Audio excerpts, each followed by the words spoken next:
everyone, and welcome to the New Orleans Pelicans Podcast, official podcast of your New Orleans Pelicans. And we actually have games to talk about. As you can see, we have Jim Eichenhofer for Pelicans.com and radio analyst John DeShazier is going to join us. Fellas, I don't know about y'all. It was so nice to actually see basketball, not just practice. We're talking practice, and that got me excited. But JD, we'll start with you. And then Jim, how nice was it to just actually see the Pelicans in their jerseys on a basketball court playing basketball again? I mean, I think the main thing for me was just seeing the newness, the new guys. Getting back to the season obviously is exciting in its own, but to see the new guys and see how they kind of adjust to each other and those kinds of things, I just wanted to see what they looked like as a collective unit. Of course, we're far from the finished product, but just to see them out there running around, being aggressive, those kinds of things, I wanted to see that. It was great to see. Gus, I mean, I get this way even for Summer League. I like having something. I can write about a guy had a bunch of rebounds. I can write about Saddiq Bey made some 3-pointers. I have something tangible to kind of grasp onto instead of generalizations about what we expect to happen in different quotes that may or may not have a lot of details. So yeah, I, as a writer in particular, I love having the chance to really give some objective criteria and some data on performance, even if it is 2 preseason games in Australia. No doubt. Look, obviously it's a little different with the team being literally on the other side of the planet, but 4:30 a.m. and 11 p.m., the 2 games when they tipped, I think a lot of people didn't get a chance to see it, but maybe not. So we'll talk a little bit about that. Before we get into the breakdowns and things of that nature, guys, we saw them at practice for a couple of days and then going in there. Before they tipped off, was there anything you wanted to see? Like for me, I wanted to see the continuation of what I saw at camp, Jim and JD, in that competitiveness, the ball movement, the 3-point shooting from. I'm telling people that, like, we got scores, we got ball handlers, but we got to see it only in practice. So I want to see that continue. And before we break down in those 2 games, I feel like I was watching practice again, Jim, if that makes any sense. What was something that you wanted to make sure you saw in 2 games? I think kind of the pace that they played with, just how aggressive they were. You mentioned, we talked about the intensity, I think last week that we wanted to see carry over. And I really thought we got a pretty good glimpse of that as well. But just to see, how they move the ball, like you mentioned that as well. Just the tempo that they played with, the pace that they played with, I was really happy with that, especially in the second game in Australia. JD? Yeah, I mean, it was an unveiling for me, so it was something I really enjoyed seeing. To see, I think Jim said the operative word for me, aggression. I wanted to see these guys be aggressive, and that's the attitude you want to see them take all the time. Because look, that's what the NBA is now. You replicate the champs, right? And the champs are Oklahoma City, and Oklahoma City is an aggressive team, and so you got to be the man, to beat them or beat the man, whatever it is that Ric Flair said. But whatever it is, you got to want to be what that man is in order to be able to unseat him. And so to see the team aggressive, the ball movement, the 3-point shooting, and again, I want to see the attempts rise from last year because that was something we talked about all the time. The Pels don't take enough threes.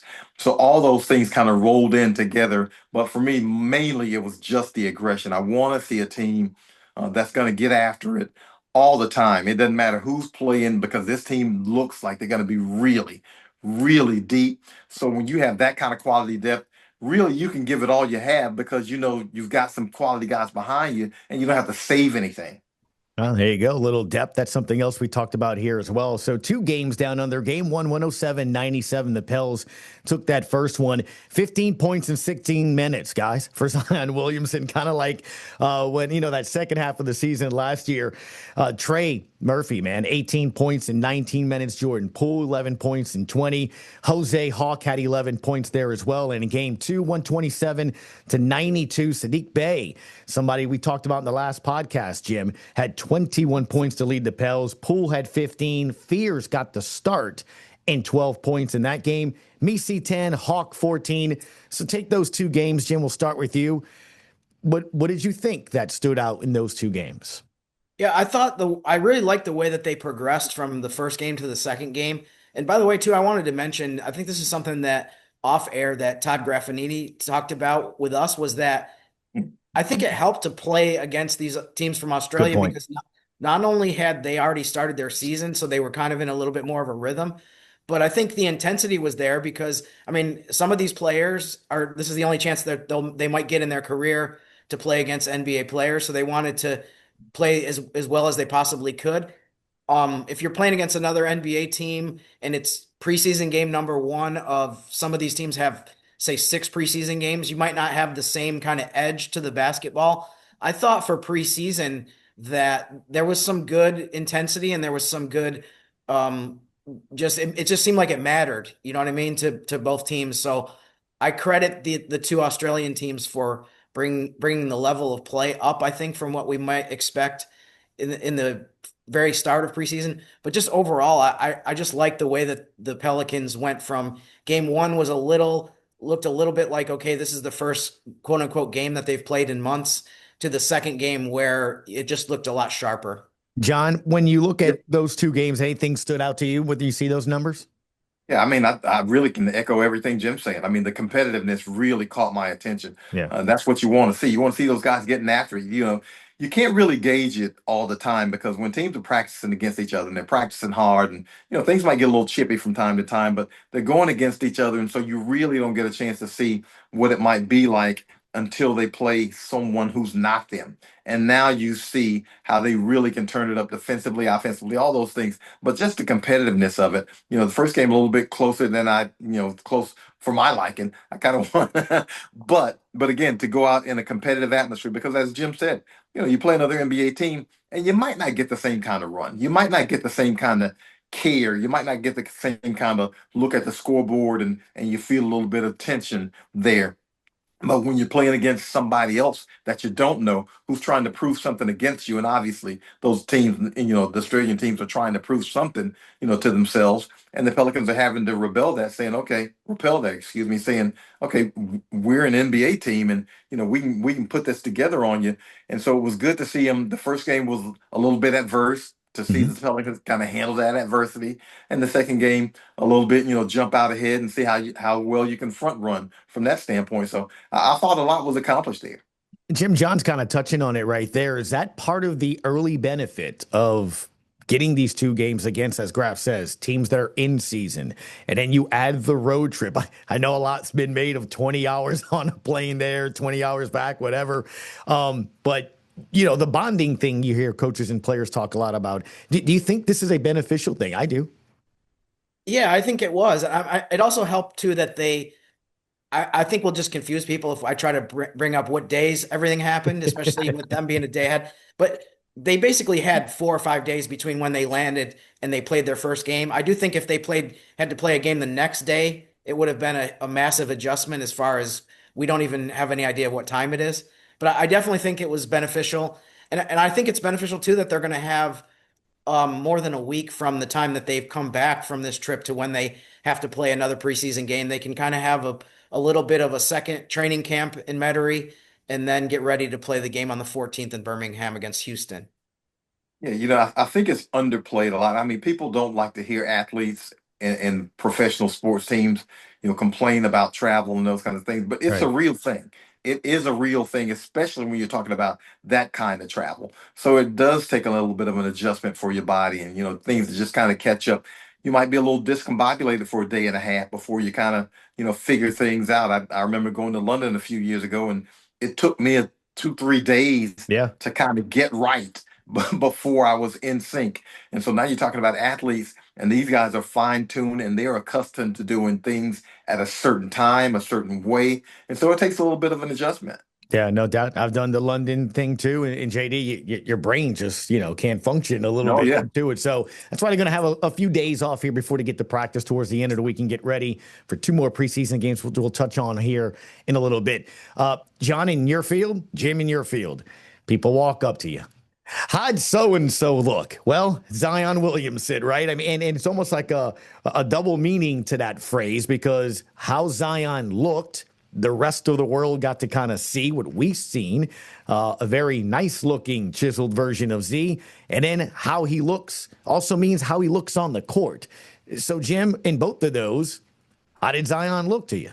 Yeah, I mean, I think he was excellent. He was able to get to the basket pretty much at will. I mean, we see him do that in the NBA all the time as well. But I mean, yeah, he looks really good physically. he really played just the first half of both of these games, but was able to be very productive in the minutes that he was out there. So, I mean, he did nothing that surprised me, really, nothing that I hadn't seen before. But I do think it's encouraging that he seems to be in the condition that he is in right now going into the season.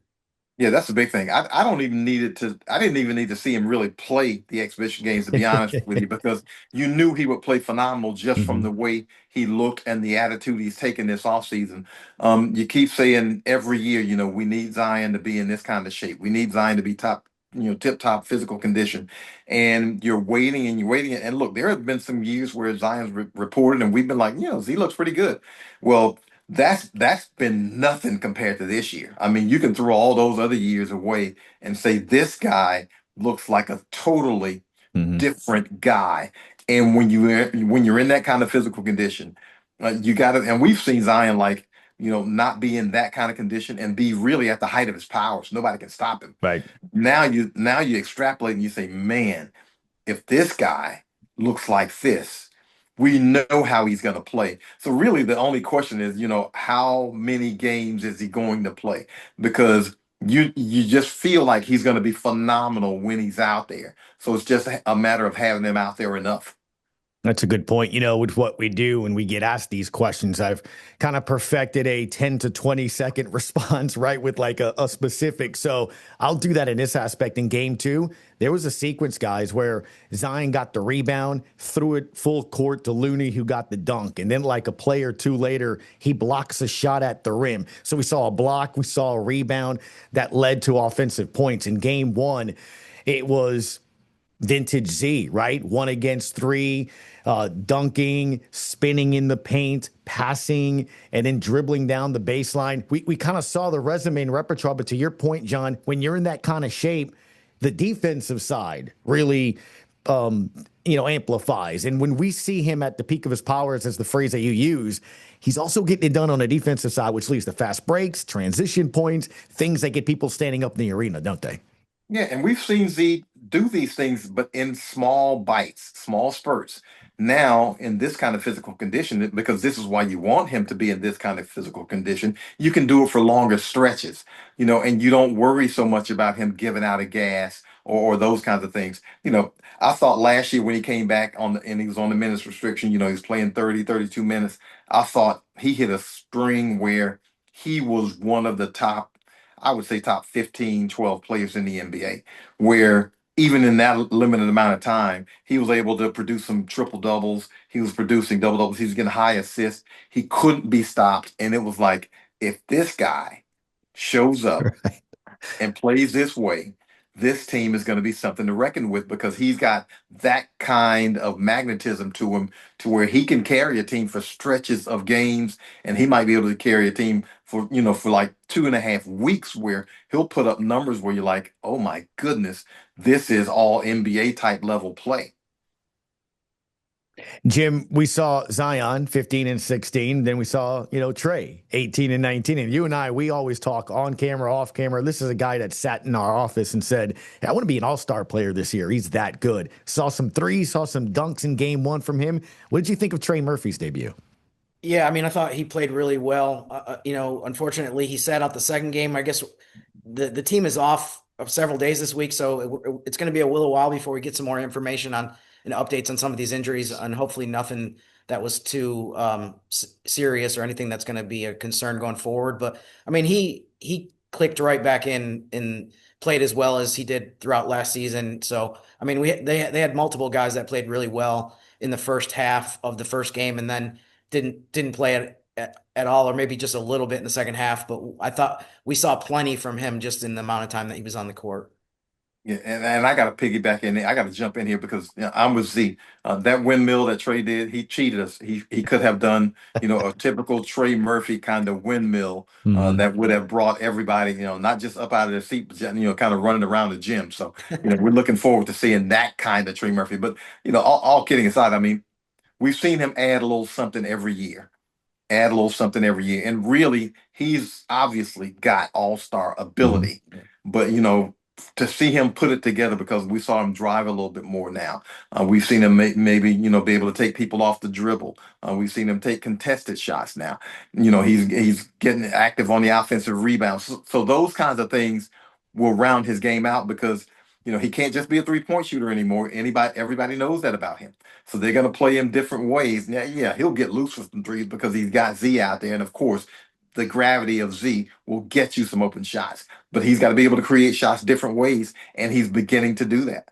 How about the fact that his very first basket, I think maybe a minute into the first game, was a mid-range shot too, where he dribbled up and hit a mid-range. I was like, this is nice if we're going to see him add that. Like you said, JD, every offseason he comes back with something, and maybe he'll start, giving us some mid-range shots as well to add to everything else that he does. Yeah, mid-range is, but I don't know why players look at mid-range games like it's a dirty word. I mean, mid-range, it's still points, right? Yeah. I mean, you can still accumulate stats that way, and you can keep defenders off balance that way. So it's good to see him, kind of get into that and say, okay, I can be effective here too. It's to y'all's point too, JD. I always hear that word space. Well, there's a lot of space in that mid-range area by the elbow and stuff that teams are giving you. Go ahead and take it here as well. One of the other things that kind of stood out that leads us to our next topic here is, look, obviously Z, Trey, they're going to get their attention here as well. The famous Oprah, thing, you get a car, you get I felt like watching the Pels in these two games, you get a shot, everybody gets a shot. Look, you can't have 15 points in 16 minutes with Zion, 18 to 19 minutes with Trey, Poole 11, so and so forth and so on, if the ball isn't being shared and shots aren't being made. So Jim, would start with you. We talked about Zion, we talked about Trey, 2-3 other guys perhaps that maybe stood out to you, because I feel like you can name some. Yeah, I mean, I want to leave some for JD as well, but I mean, a couple of guys that I thought I wanted to mention was Jeremiah Fears, just like the team overall, played a lot better in the second game. I thought he made a good step. I mean, one of the things that I keep mentioning, posting on social media, kind of trying to write about with him is, he's dealing with some inefficiency as a point guard in terms of his shooting percentages, but he was much better in the second game than the first game, as well as what he did in Summer League. He reduced his turnovers. I think from the first game to the second game, those are two areas that he's going to work on. But I think you see a lottery picks, point guard lottery picks come into the league, and sometimes you say, I don't know if this guy's going to be able to get into the paint, or maybe his form needs improvement. I don't know if that's going to come around. But with him, I feel like he can get into the lane at ease. And even though he hasn't shot great, if you look at Summer League plus the preseason game so far, though he was much better in the second game, his form looks fine. So I just feel like you can see the foundation of this guy being a really good player. And it's just a matter of him kind of improving and tweaking a couple things.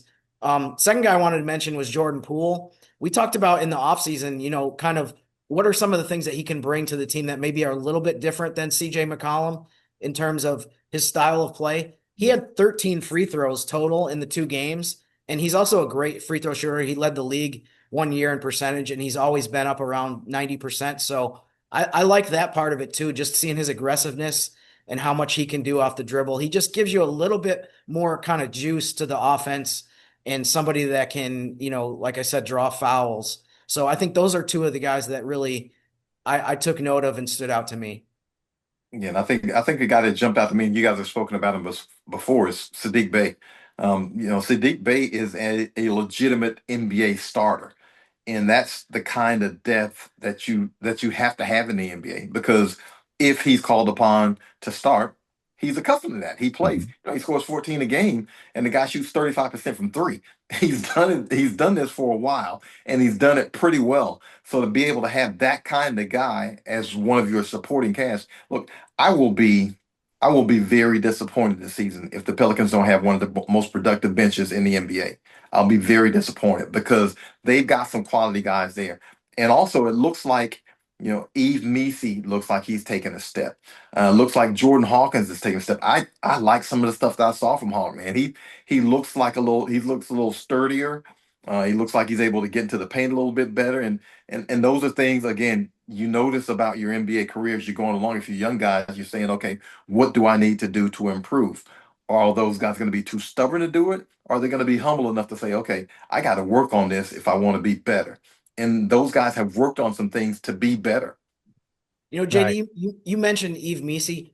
I thought the combination of him and Karlo, Matkovic over the two games, both of those guys coming off the bench as bigs, was really impressive. The fact that they ran the floor so well. I'm sure some of the Australian bigs are not used to this kind of athleticism and speed from the centers that they go up against, but both Yves and Karlo had did a ton of damage at the rim. They both had a bunch of dunks. They just kind of outran people up and down the court. And I do think that, fingers crossed, with a healthier season, that both of those guys are going to be able to slot into more of that role than maybe what they did last year, where, you're maybe asking a little bit too much of them offensively. They just can be opportunistic guys that can, get alley-oop dunks and tip-ins and score on fast breaks. And that was a really good sign, I thought, from both of those guys. Yeah, and think about those guys can be your backup 5 and 4. I mean, that's a load because you're talking about Yves Missi, who started the entirety of his rookie season. And you're talking about Karlo Matkovic, who started some games down the stretch, but who I thought showed some great flashes down the stretch where he looks like a guy who really belongs in the NBA. So you're talking about two quality guys behind Looney and Zion. If that's the rotation that Willie Green's going to go with.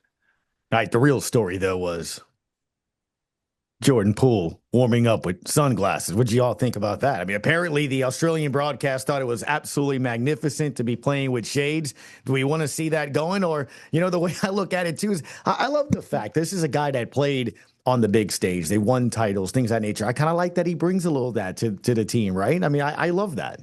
Well, the thing is, I did see where those are prescription, and is he that wears those. Yeah, he wears those before he puts in his contact during the game. So, okay. and I saw that Kevin Durant had a little. No, not Kevin Durant. Kevin Garnett, excuse me, had a little issue with it, and so it's like, no, he's not just out here flexing. He's actually in need of these now. Could he probably warm up in contacts instead of he plays in contacts? Could he warm up in contacts? I'm sure he could. But I mean, it's a good look for him. I mean, he looks suave with it. So, but does he have to do it? Maybe not. But he does have a reason for them, and it's a legitimate reason. I'm glad you clarified that, JD. I wasn't totally sure either what the story behind that was. I guess we could probably ask Herb Jones too. Like, would he ever wear sunglasses while he's warming up? I think I know the answer to that. Yeah. But yeah, they did bring that up multiple times on the broadcast. Yeah, I saw that, and like I said, I'd seen that Kevin Garnett had a real issue, because Kevin Garnett feels like he's the guardian of old school. Yeah. So he's got to, say something about it. And they said he had a real issue with it.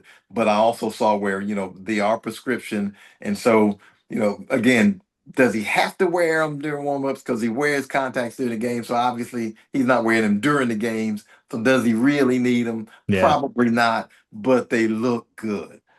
Gotcha.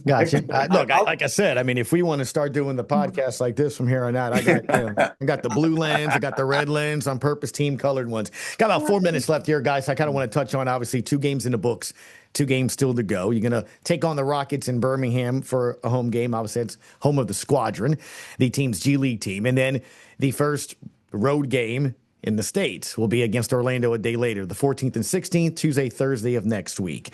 So, Jim, when you look at those 2 games, what's the things that you kind of want to see this team do? Yeah, I mean, I think, first of all, both of these games are pretty good tests because, as we know, in preseason, we don't see the true representation of opponents. Usually that you're not looking at the minute distribution being the same. But I think in both cases with Houston and Orlando, these are very deep teams. So I think you're going to go up against talent no matter how these head coaches decide to implement those players in those 2 games. But I think it'll be a good test, but I just want to see them carry over a lot of what they did, maybe more in the second game in Australia in terms of how fast they played, the ball movement.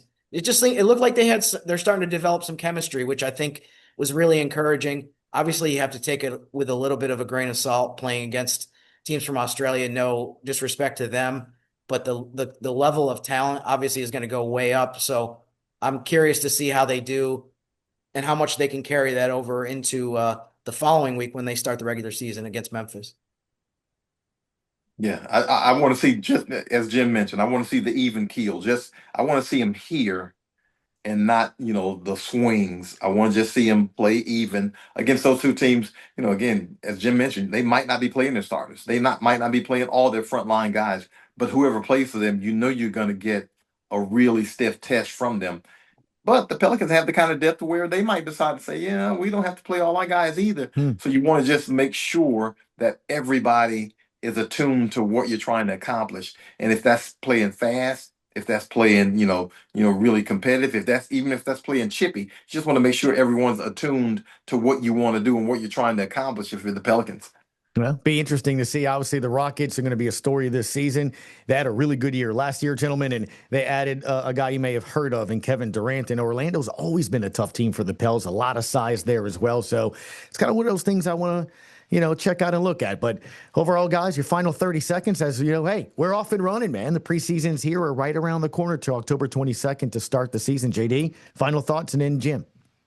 Well, the beautiful thing I like about the NBA preseason is you get to see the stars. You get to see these guys play at some point in time. You saw Zion in Australia. Hopefully we'll see him here in some of these preseason games. So I like that because it brings out the competitiveness in these teams because their chemistry experiment, they got some new parts that they got to fit in, whether it's Jordan Poole, whether it's Kevon Looney, they got to fit some guys in and see where those guys kind of help them the best.